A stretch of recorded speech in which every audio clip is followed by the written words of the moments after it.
भारतले हाम्रो जमिन तपाईको चाहिँ अतिक्रमण गर्ने हैन, हाम्रो जमिनमाथि परेड खेल्ने, सेना राख्ने, क्याम्प खडा गर्ने, उले नाङ्गो रूपमा तपाईको चाहिँ नेपालको राजनीतिमा हस्तक्षेप गर्ने, प्रशासनिक क्षेत्रमा हस्तक्षेप गर्ने, उनलाई जुन पदवी दिने कुरा चाहिँ त्यो कार्यक्रम रद्द गर्नु पर्यो। अहिले पदवी दिनु पनि हुँदैन।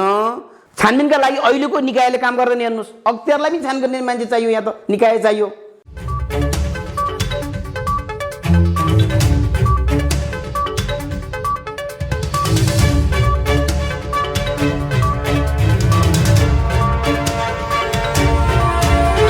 स्वागत छ यहाँलाई एपी न्युज यात्राको विशेष संवादमा। हस्, धन्यवाद। भारतीय सेनाध्यक्षको आसन्न नेपाल भ्रमणको विषयलाई लिएर विभिन्न खालका टिका टिप्पणी र विरोध भइरहेका छन्। यसलाई सामान्य रूपमा लिन सकिन्छ या यो अलिकति अस्वाभाविक खालका टिका टिप्पणीहरू भए भन्न लाग्छ? अब पहिलो कुरा त के हो भने भारतीय विस्तारवादी नीति नेपालमा यति नाङ्गो रूपमा तपाईको चाहिँ लाद्ने काम हुँदै आइरहेको छ। यसका साथै सार्क राष्ट्रका सबै देशहरूमा भारतले आफ्नो विस्तारवादी नीतिहरू चाहिँ अवलम्बन गरेर आफ्ना आफूभन्दा अलि जनसङ्ख्याले भूगोलले साना देशहरूमाथि जुन हस्तक्षेप गर्दै आइरहेको छ, त्यसैको निरन्तरता स्वरूप भारतले कहिले सेनाको माध्यम मार्फत, कहिले राजनीतिक माध्यम मार्फत, कहिले कोही मार्फत तपाईको चाहिँ यो प्रकारका चाहिँ हस्तक्षेप गर्ने उहिले नीति अवलम्बन गर्दै आइरहेको। किनभने त्यसैको निरन्तरता स्वरूप केही न केही तपाईको चाहिँ यस्तो बेलामा अब भारतको सेनापति यहाँ आउने भन्ने कुरा यसलाई असहज ढङ्गले हामीले लिनुपर्दछ। त्यसमा नि मानार्थ तपाईको चाहिँ पदवी दिने कुरा छ, यो त अब दिनुहुन्न भन्ने कुरा हो। यो पहिलेदेखि हामीले भन्दै आइरहेको कुरा पनि हो। खैर के यो मानार्थ दिए ल मानौँ, दिए पनि तपाईको चाहिँ यसमा केही न केही तपाईको यहाँ रहस्य रहेको देखिन्छ। किनभने यही बेलामा प्रधानमन्त्रीले रक्षा मन्त्रालय समेत आफूले लिनुभएको छ। कस्तो खालको रहस्य होला, के होला, तपाईँले बुझ्नु भएको छ? अहिले यो त के छ भने तपाईँको चाहिँ अब नेपाललाई एक त शक्ति राष्ट्रहरूले चाहिँ युद्धभूमि बनाउँदैछन्, चाहे एमसिसीको नाममा यहाँ अमेरिका आउनु खोज्दैछ, चाहे भारतले त विभिन्न प्रकारका तपाईँको सीमा अतिक्रमणदेखि लिएर अरू तमाम विषयमा हस्तक्षेप गर्दै आइरहेको छ। त्यति मात्रै होइन कि यहाँ मन्त्रीको हुने, सचिवको हुने, आइजिपीको हुने, प्रधान सेनापतिको हुने सम्मको तपाईँको चाहिँ भारतको भूमिका रहँदै आइरहेको छ, त्यो पनि नाङ्गो रूपमा। त्यस कारणले गर्दा के हो भने मैले अघि पनि भने नि त, यो छिमेकी राष्ट्र, अर्को छिमेकी राष्ट्र चाइनामाथि होइन हस्तक्षेप गर्न अथवा चाइनालाई तपाईँको चाहिँ कुनै प्रकारले कमजोर बनाउन सकिन्छ कि भनेर अमेरिका प्लस तपाईँको चाहिँ भारतले विभिन्न प्रकारका तपाईँको योजना बुनिरहेका हुन्छन्, बुनिरहेका पनि छन्। त्यसैको निरन्तरता स्वरूप यो हुनसक्छ भन्ने हामीले चाहिँ आशंका गर्न सक्छौँ। भारतीय सेनाध्यक्षको नेपाल भ्रमण रोकिनुपर्छ, सरकारले रोकोस् भन्ने कुरा हो तपाईँको? अनि यस्तो बेलामा किन तपाईँको चाहिँ सेनाध्यक्षले भ्रमण गर्ने? एक त कोभिडले तपाईँको चाहिँ त्राही भएको छ। कुन प्रोटोकल, स्वास्थ्य प्रोटोकल तपाईँको चाहिँ उहाँले चाहिँ पालना गरेर नेपालमा आउनुहुन्छ त होइन? गाह्रो छ नि त। यहाँ त विदेशीहरू नेपालमा आएर भेटघाट गर्ने, त्यो पनि तपाईँको चाहिँ विशेष कार्यक्रम गरेर एउटा मानार्थ तपाईँको चाहिँ पदवी लिने भन्ने कुरा त तपाईँको चाहिँ सुटुक्क आउने र जाने कुरा त हुँदैन। हेर्नुहोस्, त्यस कारणले गर्दा के भने यो स्वास्थ्यको हिसाबले पनि यो बेला आउनु हुँदैन। किनभने भारत चाहिँ निकै अब तपाईँको चाहिँ अहिले यो कोभिडले तपाईँको चाहिँ समस्याग्रस्त छ होइन? त्यो तपाईँको चाहिँ अब केही समयपछि यही प्रकारले वृद्धि हुँदै जाने हो सङ्क्रमितको सङ्ख्या भने एक नम्बरमा आउने, अहिले 2 नम्बरमा छ, अमेरिकालाई पछाइरहेको छ। त्यस कारणले कोभिडको कि या भारतीय सेनाध्यक्ष जसले नेपालले नयाँ नक्सा जारी गर्दाका बखत यो चीनको उक्साहटमा भनेर बोलेका थिए, त्यसका कारणले पनि हो होइन? पहिलो कुरा स्वास्थ्य पनि भयो, सँगसँगै उनी विवादित मान्छे बनिसके नेपालको सन्दर्भमा। नेपालको नक्सा जारी गरिसकेपछि र तपाईँको चाहिँ कालापानी क्षेत्रको बारेमा नेपालले स्टेप अगाडि बढाइसकेको छ। नेपालको टोटल राजनीतिक तपाईँको चाहिँ राजनीतिक दलदेखि लिएर आम जनसमुदाय एक ठाउँमा आइसकेपछि उनले विवादास्पद कुराकानी बोले, नेपालमाथि हेर्ने हिसाबले विवादास्पद कुरा पनि गर्ने। अनि त्यस्तो मान्छेलाई तपाईँको चाहिँ मान पदवी दिने भन्ने कुरो त अर्को राष्ट्रघात हो नि त। त्यस कारणले गर्दा के हो भने यो सरकारले आफूलाई यदि राष्ट्रवादी हुँ भनेर यदि प्रमाणित गर्ने हो भने, र हिजो तपाईँको जे जसरी भए पनि नक्सा जारी गर्ने सम्म कुरा त तपाईँको चाहिँ त्यो राम्रो सकारात्मक पक्ष हो नि त। हामीले वर्षौँदेखि तपाईँको कालापानी क्षेत्रमा तपाईँको चाहिँ नेपालको हो भन्दै आइरहेको, लड्दै आइरहेको, भेट्दै आइरहेको, सङ्घर्ष गर्दै आइरहेको, स्वयं त्यहाँ समेत हामी पुग्यौँ होइन। त्यस्तोमा जमिन कहिले आउने हो थाहा छैन, तर नक्सा जारी भइसकेपछि नेपालको राजनीतिक नक्सामा त्यो भूभाग समेटिसकेपछि उनले जसरी तपाईँको चाहिँ भारतको सेना अध्यक्षले विवादास्पद कुराकानी गरे, नेपालमा हस्तक्षेप गर्ने, नेपाललाई अवहेलना गर्ने जुन शब्द बोले, त्यस्ता मान्छेलाई नेपाल आउन दिनु त यो राम्रो होइन। हेर्नुहोस् के गरिनु पर्यो, सरकारले के गर्नु पर्यो त्यसो भए यति बेला? उनलाई जुन पदवी दिने कुरा चाहिँ त्यो कार्यक्रम रद्द गर्नु पर्यो। अहिले पदवी दिनु पनि हुँदैन। सँगसँगै के हो भने उनको भ्रमणलाई तपाईँको चाहिँ अब नेपाल सरकारले चाहिँ कसरी हो, कूटनीतिक तवरबाट हुने हो, के हुने हो, त्यो ढङ्गले उहाँको रद्द गर्नु पर्यो। त्यो गर्दाखेरि भारत र नेपाल बीचको जुन सम्बन्ध हो त्यो सम्बन्ध थप बिग्रिएला नि फेरि, होइन? अनि नेपालले के पनि भनिरहेछन् भनेदेखि नेपालले भारतसँग युद्ध नै लड्ने हो, सैनिक जवाफ नै दिने हो भनेदेखि त्यो रद्द गर्न ठिक हो, होइन भनेदेखि यो सस्तो लोकप्रियता आर्जन गर्ने मेलो मात्रै हो भनेर भनिरहेछ। नेपाल र भारतको बिचमा सम्बन्ध कहिले राम्रो भएको छ र भने? राम्रो त कहिले पनि भएको छैन।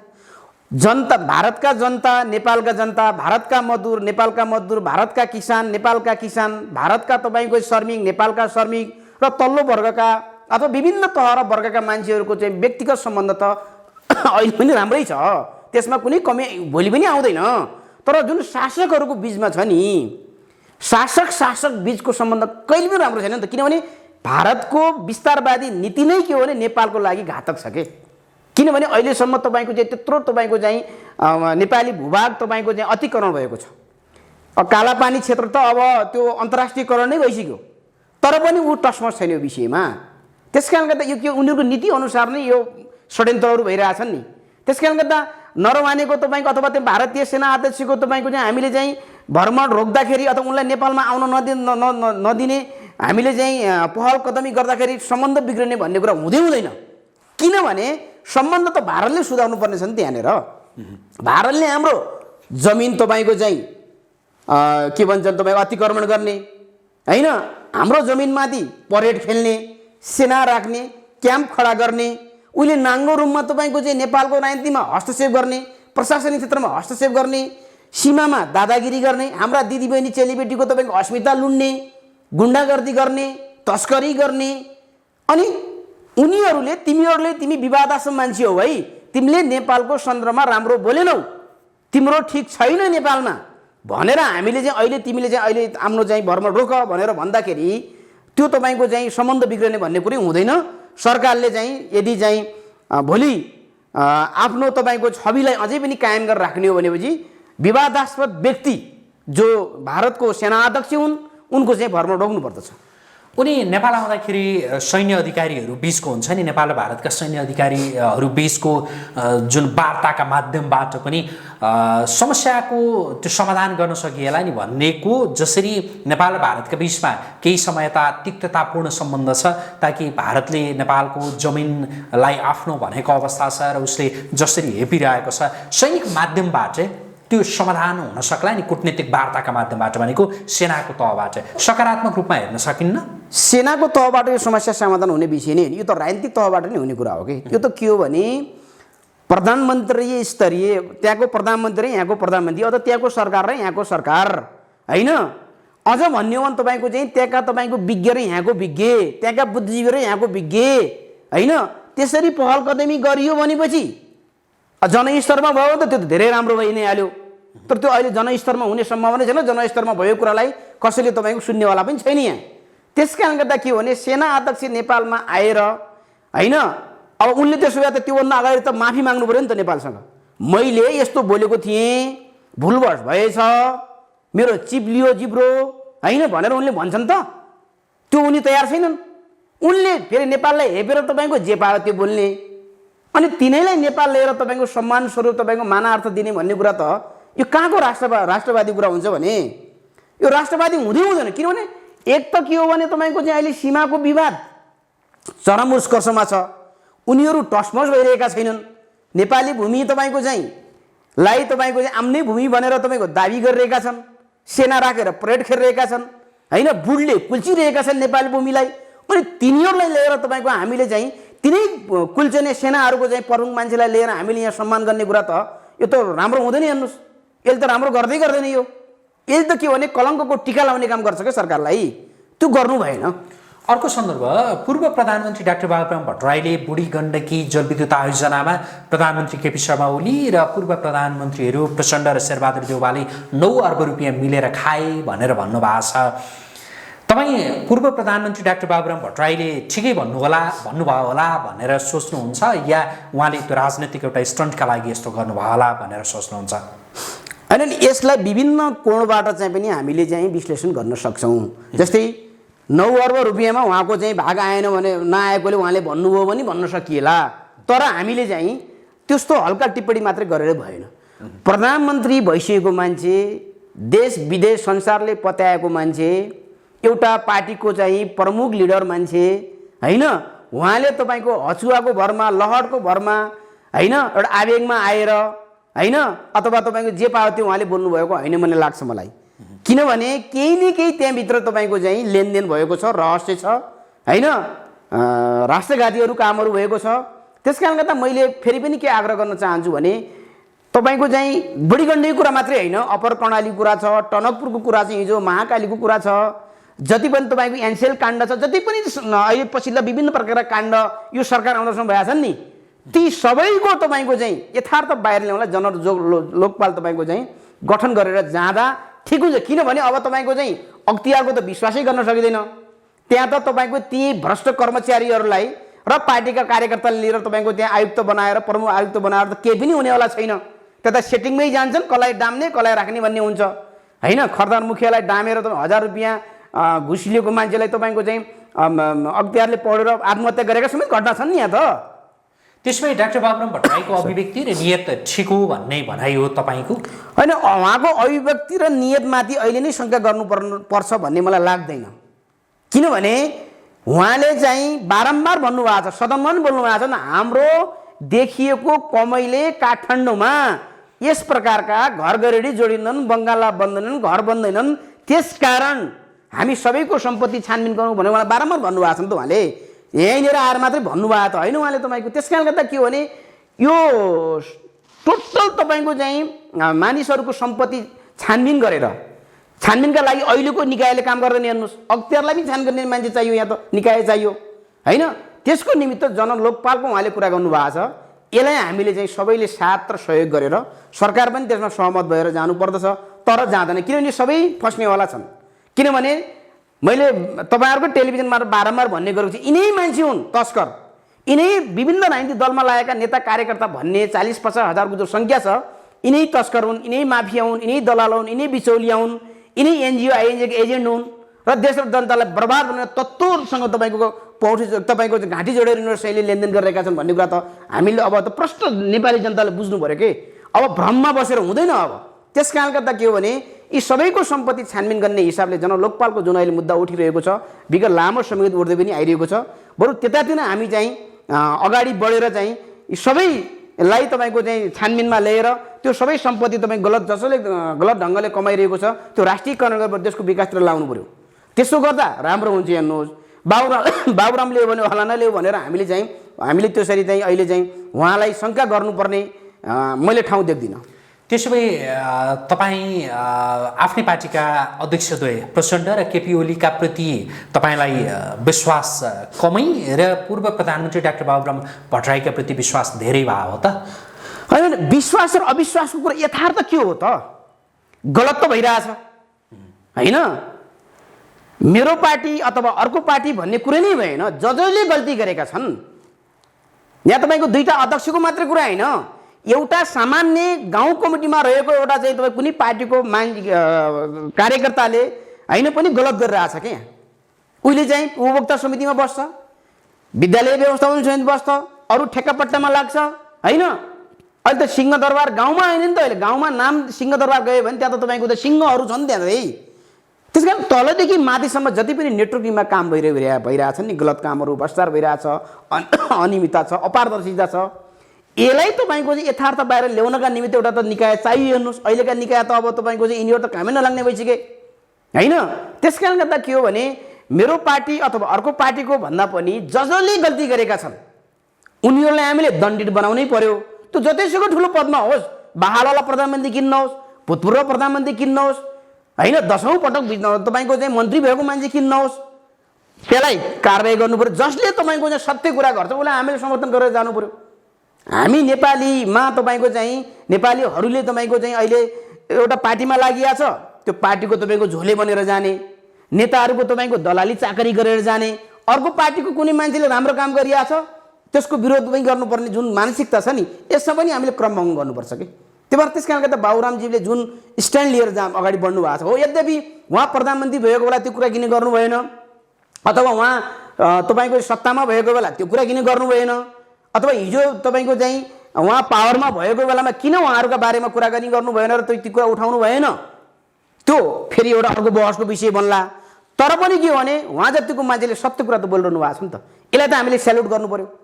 उहाँले सँगसँगै क्यान्टोनमेन्टको थुप्रै पैसा प्रचण्डले खानु भएको छ भनेर पनि भन्नुभएको छ। तपाईँ यति बेला नेकपाको नेता पनि हुनुहुन्छ, तपाईँ आफ्नै पार्टीका अध्यक्ष प्रचण्डको त्यो विषयमा अख्तियारले छानबिन गरोस् भन्ने पक्षमा हो कि होइन? अनि गर्नुपर्छ।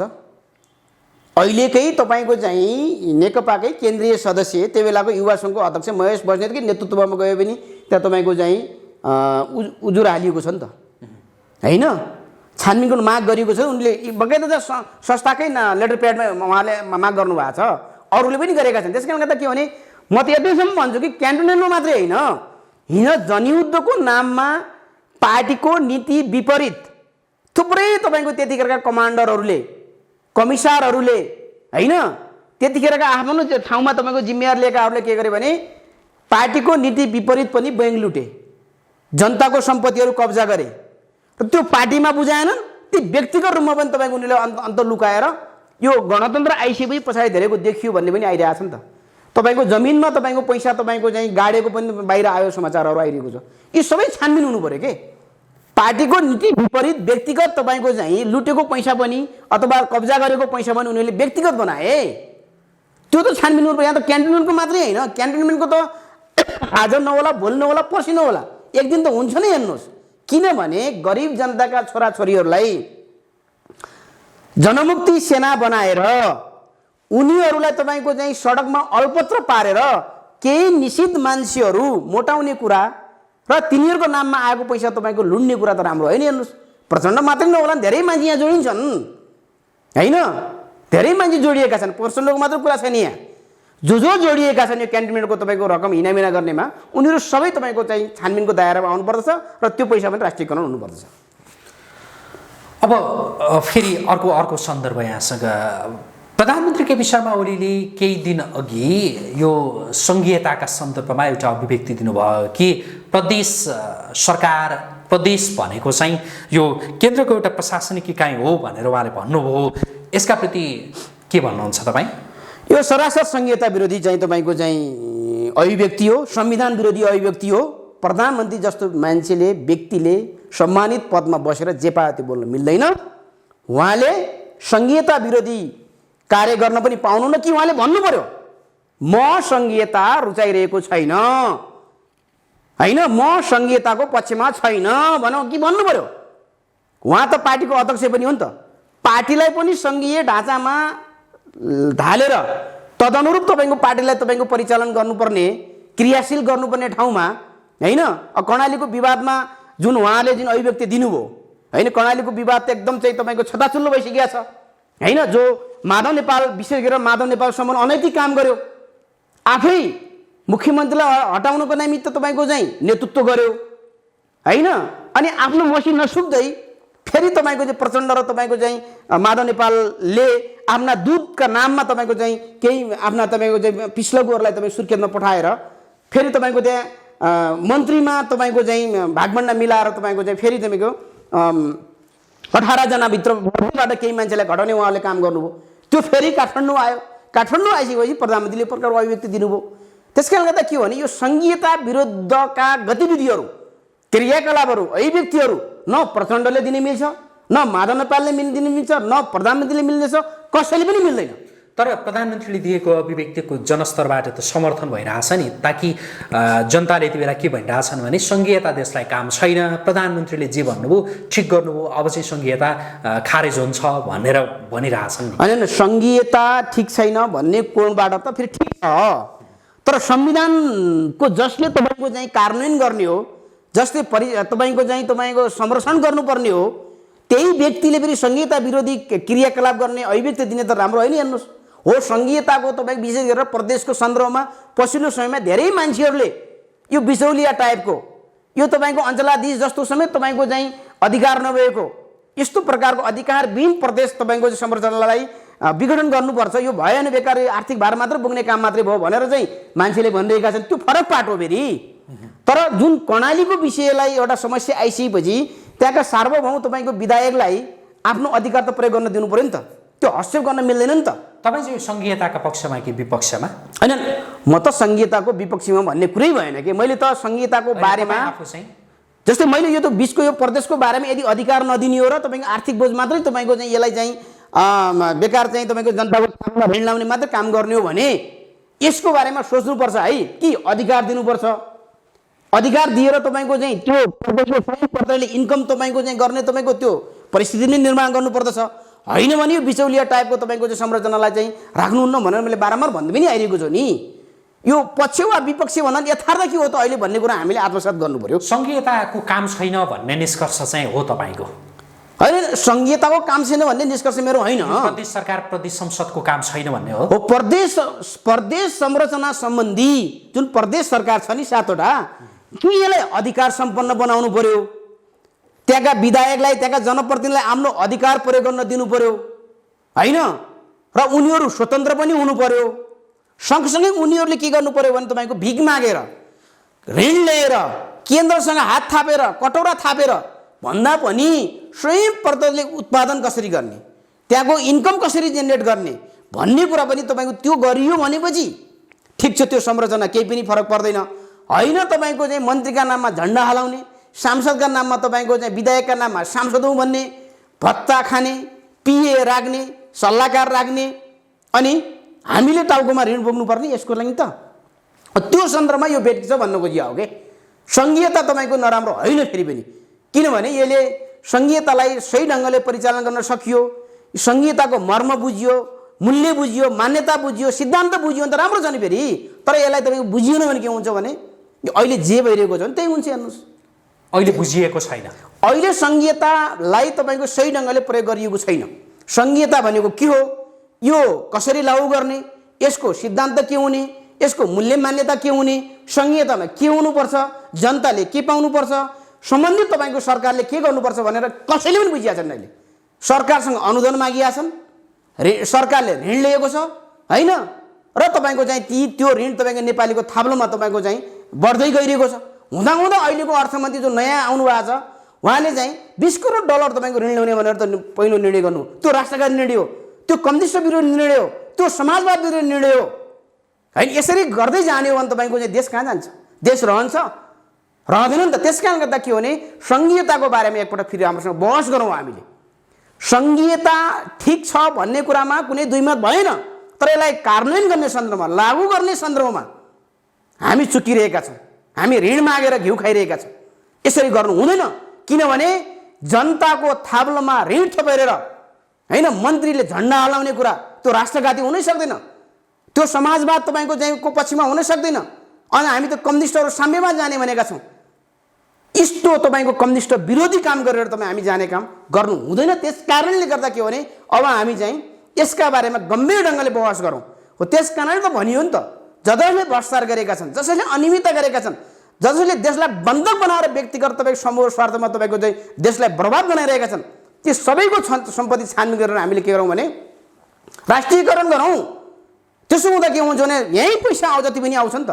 ऋण माग्ने, भिख माग्ने, ठुल्ठुला कुराकानी गरेर तपाईँको चाहिँ हुँदैन, किनभने यसैका निमित्त त यो नेपाल कम्युनिस्ट पार्टी नेकपालाई 2/3 नजिक तपाईँको जनताले जनमत दिएका होइनन्। त्यस कारणले गर्दा कर्णालीको सन्दर्भमा त्यही हो। अहिले जुन प्रकारको उहाँले हस्तक्षेप गर्नुभयो, मुख्यमन्त्रीलाई राख्ने कि नराख्ने कि हटाउने कि नहटाउने कि भन्ने कुरा के हो भने त्यहाँका चाहिँ सांसदहरूले, त्यहाँका विधायकले निर्णय गर्ने कुरा हो कि। माधव नेपालले केपी ओलीले प्रचण्डले अरू कुनै अमुक नेताले आम्ना तपाईँको चाहिँ पकेटका मान्छे जस्तै ठानेर कर्णालीका मान्छेलाई जुन सांसदहरूलाई विधायकहरूलाई जुन प्रकारको चाहिँ गुटको दण्ड लगाए नि उनीहरूले त्यो ठिक छैन। त्यसकारणले गर्दाखेरि उनीहरूलाई चाहिँ स्वस्फूर्त रूपमा आफ्नो अधिकार संवैधानिक हिसाबले प्रयोग गर्न पाउनु पर्दछ।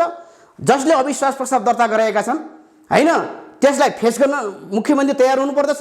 उहाँले चाहिँ आम्ना तपाईँको चाहिँ साथीहरूसँग तपाईँको सल्लाह नगरेर सुझाव नलिएर मेरा कमी कमजोरी कहाँ म कसरी सचिने भन्ने कुरालाई उहाँले चाहिँ मध्यनजर नगरेर उहाँले चाहिँ गुटको तपाईँको चाहिँ आदेशमा जुन प्रकारको चाहिँ स्टेप चाल्नुभयो त्यो उहाँलाई चाहिँ घाटा गरिरहेको छ। त्यस कारणले गर्दा के भने यसैले गर्दा संहिताको कुरा आयो, प्रधानमन्त्री यो प्रकार अभिव्यक्ति दिनुपर्ने स्थिति आयो। त्यस कारणले गर्दा मैले भन्न खोजेको के हो भने हामी संघीयतालाई बचाउनु पर्दछ, तर बचाउने नाममा देशलाई बर्बाद बनाएर देशलाई तपाईँको चाहिँ ऋणमाथि ऋण थोपेर तपाईँको चाहिँ संघीयतालाई चाहिँ अगाडि बढाउने कुरा त्यो सान्दर्भिक पनि हुन सक्दैन। समग्रमा यति बेला भ्रष्टाचार बढ्यो, अनियमितता भयो, मनपरी भयो भनेर अब यो व्यवस्था ठिक भएन, अब सेनाले स्टेप चाल्नुपर्छ भनेर कतिपयले भनिरहेछन्। सेनाको स्टेपको आवश्यकता देख्नुहुन्छ कि देख्नुहुन्न? पहिलो कुरा त अब नेपाली सेना राजनीतिक सेना होइन, यो जागिरे सेना हो। किनभने यो सेना न के भन्छन् यो सीमामा गएर चाहिँ सीमा रक्षाका निमित्त पनि तयार हुन सकिरहेको छैन, न यहीले तपाईँको चाहिँ देशमा आएका जति पनि समस्या छन् त्यसलाई तपाईँको चाहिँ अग्र मोर्चामा आएर अब त्यसलाई फेस गर्न पनि सक्ने स्थिति छैन। पहिलो कुरा हामीले त्यो बुझ्नु पर्यो। हो नेपालमा जति पनि संरचना एउटा बचेको सेना भनेको संरचना भनेको नेपाली सेना नै हो। यद्यपि उसले कतापट्टि तपाईँको चाहिँ जग्गाको प्लटिङ पनि गर्दै आइरहेको छ, सपिङ महल पनि खोल्दै आइरहेको छ, अरू व्यापार बिजनेसतिर पनि गर्दै आइरहेको, त्यो उसमाथि आरोप लागिरहेको छ होइन। त्यो त गर्नु हुँदैन, पार्टी प्यालेस समेत तपाईँको चाहिँ मुख्यालयकै गेटै लिएर सञ्चालन गर्यो, उसमाथि त्यो आरोप त छँदैछ। तर पनि के हो भने कोही नहुनुभन्दा कानो मामु बेस भन्छन् नि होइन, भने जस्तै यहाँ अहिले बचेको संरचनामा नेपाली सेना नै हो। यो विथिति हुनुभन्दा त बरु नेपाली सेना नै अग्र मोर्चामा आइदिनु राम्रो हुन्थ्यो भनेर चाहिँ कतिपयको विश्लेषण रहेको छ, बुझाइरहेको छ, आकाङ्क्षा र इच्छा पनि देखिन्छ। तर पनि के भने मलाई के लाग्छ भने यो नेपाली सेना जागिरे सेना हो। यो नेपाल सरकार जोसुकै हिजो नेपाल सरकार शिरपाँचको सरकार थियो, आज नेपाल सरकार छ, यो नेपाल सरकारकै सेवामा होइन अनवरत रूपमा लागिरहेको सेना हो। त्यसकारणले गर्दा यो सेनाले अगाडि आएर यो देशका चाहिँ समस्या समाधान गर्छ भन्ने कुरामा त विश्वास गर्ने कुनै आधार देख्दैन मैले। त्यसो भए गर्छ कसले? गर्ने भनेको फेरि पनि जनताले नै हो। किनभने नेपाली जनता अब भ्रममा बस्नु भएन। यिनै काङ्ग्रेस भन्ने, यिनै कम्युनिस्ट भन्ने, यिनै गनाएका कुहिएका बदनामित भएका पुरै अनैतिक बनेका तपाईँको नेताहरूलाई यिनै पार्टीहरूलाई फेरि पनि मानिरहने कुरा अब जनताले छोड्नु पर्यो कि यिनीहरूलाई मान्छे मरिसकेको जुम्राले छुरेर छोड्नु पर्यो। अब यिनीहरूबाट केही पनि हुँदैन भन्ने कुरा निष्कर्ष जनताले निकाल्नु पर्यो। अब नयाँ पार्टीतिर लाग्ने त जनताले। अब नयाँ पार्टी निकाल्ने वा यिनै पार्टीलाई तपाईँको यी सबैलाई तपाईँको यी भएका तपाईँको यी पार्टीहरूमा अब हस्तक्षेपकारी भूमिका खेल्ने भन्ने कुरा हो। नयाँ शक्ति पनि बनाएर जान सकियो अथवा नयाँ पार्टी पनि बनाएर जान सकियो, अथवा तिनै पार्टीभित्र रहेका अब त्यहाँ मान्छे नभएका त होइनन्, त्यहाँ पनि नैतिकवान मान्छे छन्, सैद्धान्तिक वैचारिक रूपमा सुस्पष्ट मान्छे छन् होइन, मान्छे नभएको त होइन। अब उनीहरूले पनि तपाईँको लफ्फाबाजी भएर नेताको गुलामी चाकरी गरेर ती असफल भइसकेका गनाइसकेका नेताको पछि तपाईँको चाहिँ म मन्त्री पाइहाल्छु कि सांसद पाइहाल्छु कि पार्टीको कुनै पद पाइहाल्छु भनेर रेल गाडेर बस्ने होइन। अब एकदम मैले त बारम्बार भन्छु हरेक पार्टीमा अब कु गरेर जानु पर्यो। यी सबै नेताहरूलाई तपाईँको चाहिँ अब सल्लाहकारमा राखिदिएर कुनै भूमिका नदिने त भन्ने होइन, कुनै न कुनै भूमिका दिएर ल तपाईँहरू सल्लाहकारमा बस्नु भनेर अब कार्यकारी भूमिकामा तपाईँ त्यहाँभित्र असल इमान्दार योग्य सक्षम देश र जनता र का बारेमा विश्व दृष्टिकोण क्लियर भएका मान्छेहरू अब तपाईँ अगाडि फ्रन्ट लाइनमा आउनु पर्यो। त्यसका निमित्त हामी जुन प्रकारले अहिले बहस चलाइरहेका छौँ, मैले बोलिरहेको छु नि त, यो पनि एउटा अभियान हो नि त। त्यस कारण सबैले ममा गरेर जानु पर्यो। अब हुँदैन यिनीहरूबाट भन्ने कुरा निष्कर्ष निकाल्नु पर्यो। तपाईँ यसो भनिरहनु भएको छ, तर तपाईँहरूले त्यो जुन तपाईँले भन्नुभयो नि एउटा कु पार्टीभित्रै कु भनेर भनिरहनु भएको छ बारम्बार, त्यो कुका लागि चाहिँ तपाईँहरूले के गरिरहनु भएको छ त? खास त्यस्तो केही देखिँदैन फेरि। अहिले ठ्याक्कै परिणाममा देखिने अवस्था त अहिले बनिरहेको छैन, तर हरेकको मनमा जो स्वच्छ छ, इमान्दार छ, प्रतिबद्ध छ, नेपाली जनताप्रति तपाईँको चाहिँ कुनै बेइमानी गर्ने, कुनै मानसिक रूपमा उसको कुनै त्यो नियत पनि छैन, त्यस्ता मान्छेहरू व्यक्तिगत रूपमा, एकल रूपमा र कतिपय सन्दर्भमा समूहगत रूपमा तपाईँको चाहिँ अहिले तपाईँको बहसमा छन्, छलफलमा छन्। अब भएन है, यिनीहरू त केही समयको लागि, त्यसपछि हामीले नि देश चलाउने हो, हामीलाई पनि भोलि नेपाली जनताले के भन्लान्, कसरी मुख देखाउनु पर्ला भन्ने अवस्था तपाईँको हरेक पार्टीमा रहेका स्वच्छ इमान्दार नेता कार्यकर्तामा त्यो भावना जागृत भएको छ। अब यसलाई सङ्गठित रूप लिएर हामीले जानुपर्छ, किनभने जस्तै अब कुनै न कुनै दिन त तपाईँको पार्टीका तपाईँको चाहिँ तलदेखि माथिको संरचनामा सम्मेलन होलान्, महाधिवेशन होलान्, त्यहाँ पनि हामीले के भने त्यस्ता मान्छेहरू छानौट गरेर जानु पऱ्यो। के गाउँमा ल्याउनु पऱ्यो, प्रदेशमा ल्याउनु पऱ्यो, जिल्लामा ल्याउनु पऱ्यो, केन्द्रमा ल्याउनु पऱ्यो। त्यो प्रकारको भयो भने के हुन्छ भने भोलि तपाईँको अटोमेटिक पार्टीमा कु हुन्छ कि यिनीहरू अनि असफल भइसकेका मान्छेहरू अनि बिस्तारै पाखा लाग्छन्। त्यो अवस्था आउँछ, त्यो आउनै पर्दछ, नत्र भने तपाईँको चाहिँ राजनीति रहँदैन। किनभने जसरी हामीले भनिरहेका छौँ नि, राजनीतिको नाममा अपराधीकरण, अपराधको राजनीतिकरण जुन भनिरहेका छौँ नि, यो त्यसै भनिएको चिज होइन। त्यस कारणले गर्दा के हो भने जुन प्रकारको विकृति विसङ्गति राजनीतिमा अहिले पछि मौलाइरहेको छ, पैसा हुनेले मात्र चुनाव लड्ने स्थिति बनिरहेको छ, सिद्धान्त, नीति, विचार एकातिर फालेर तपाईँ सत्ताका निमित्त, शक्तिका निमित्त होइन, जुन प्रकारले जसरी त्यो राज्यको दोहन गरेर होइन, जसरी व्यक्तिगत स्वार्थ लिने काम अहिले भइरहेको छ नि, यो बिस्तारै तपाईँको चाहिँ अब यो गरेका छन् भन्ने कुरा हामी आम जनताले पनि बुझ्नु पऱ्यो। अब हामी अब समस्यामा छौँ, हाम्रो नाममा तपाईँको चाहिँ सधैँ राजनीति गर्ने र हामीलाई तपाईँको चाहिँ सधैँ तपाईँको चाहिँ करदाता र मतदाता मात्र बनाउने कामले अहिलेका नेपालका राजनीतिक दलहरूले गरे, यी नेताहरूले गरे भन्ने निष्कर्ष अब नेपाली जनताले निकाल्नु पऱ्यो। त्यसो हुँदा के हुन्छ भने अनि पार्टीभित्र पनि बहस सञ्चालन यद्यपि त भइरहेको पनि छ, थप त्यसलाई घनीभूत भएर अगाडि बढाउन सकिन्छ। हुन्छ, आजका लागि कुराकानी यति गरौँ। जुन समय दिनुभयो हामीलाई, यसका लागि यहाँलाई धेरै धन्यवाद। हस्, धन्यवाद। यो पछिल्लो अवस्थाका बारेमा जुन आफ्नो विचार राख्ने जुन अवसर दिनुभयो, यसका निमित्त यहाँलाई पनि धेरै धेरै धन्यवाद।